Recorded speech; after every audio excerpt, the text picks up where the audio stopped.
What's going on, everybody? My name is Mike Montgomery, and today I'm going to be showing you how I built this modern live edge cake stand out of a red cedar slab on Modern Builds.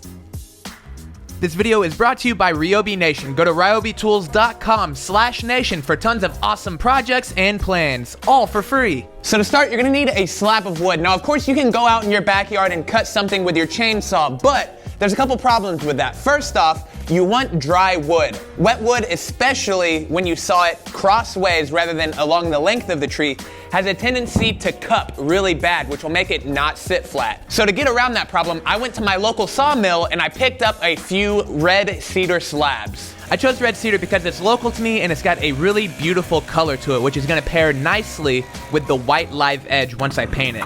It also has a really inconsistent edge. It's not a perfect circle. It juts in and out a lot, which is really interesting. The whole reason I went to the sawmill is, well, because they have a sawmill, which can give me perfectly parallel cuts. If I cut this with a chainsaw, my two faces would not be parallel and even, and I would have had to make some kind of complicated router jig to flatten everything out. Awesome. So this is the one I'm going to keep. Overall, it is the roundest of the three. This one ended up being pretty ovally, so that one automatically gets set to the side. And then between these two, this one sits really flat, while this one, as you can see, has a little bit of wobble. They've been drying over the past couple days, and this one already started to cup a little bit. So we're gonna use this guy. The first thing I'm gonna do is cut off these little limbs. And then I've just got a couple chisels that I'm gonna use to get this bark off. The good thing about cedar is it doesn't have a super hardy bark. We've got a couple holes like right here and here, and I wanna fill up as many of these cracks with epoxy as well to help stabilize everything. I plugged up the holes from the bottom of the slab with some masking tape. Then I could pour all of my epoxy. Once the epoxy was cured, I got my belt sander and I sanded everything flush. I started with an 80 grit belt, then I moved to a 150 grit belt once everything was flat, just to smooth everything out.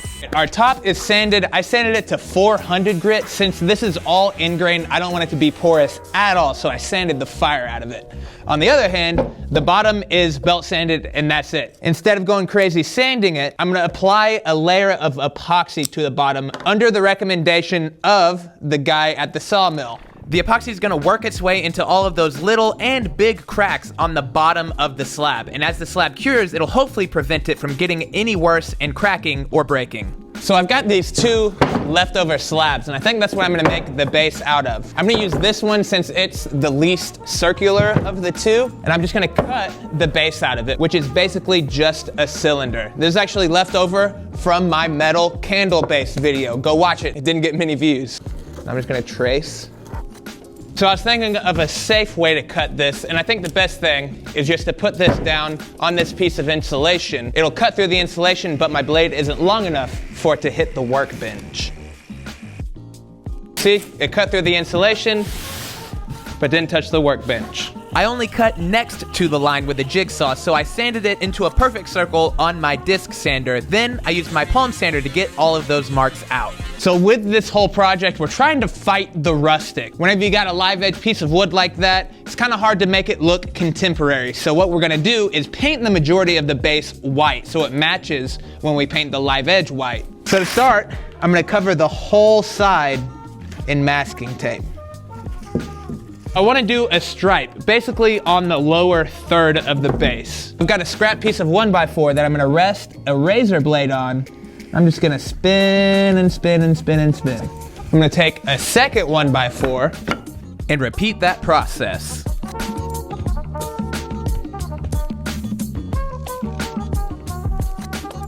Heck yeah. I also put some masking tape onto the top of my slab around the edge, just so I didn't have any paint bleed onto the top. I painted everything with a satin white spray paint, and I'll leave a link to that along with all the other supplies down in the description of the video. And once that was all cured, I could epoxy my base to my top.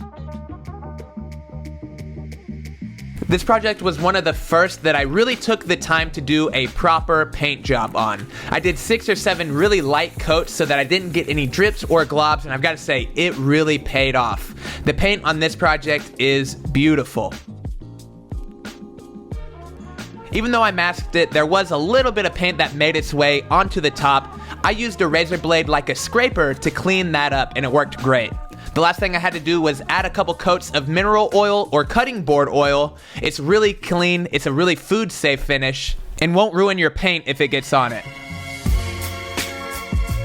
So I couldn't be more pumped with how this project came out. I've had the idea of doing a painted live edge for a long time. I haven't seen it anywhere, and I thought it would be a neat idea. And after seeing it on this project, I want to scale it up. I want to do some kind of coffee table or maybe a dining table with the same technique.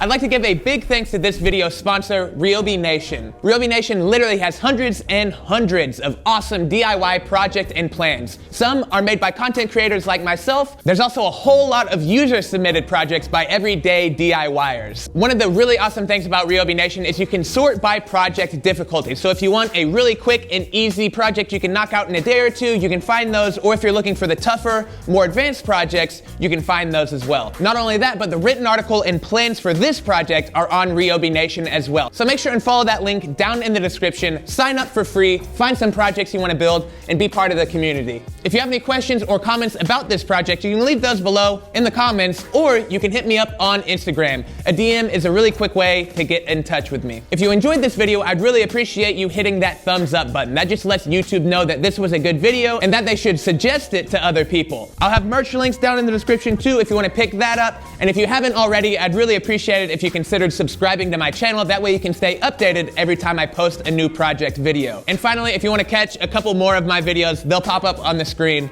on this side. Thanks everybody for watching. I hope you have an awesome rest of your week, and we'll see you next time on Modern Builds.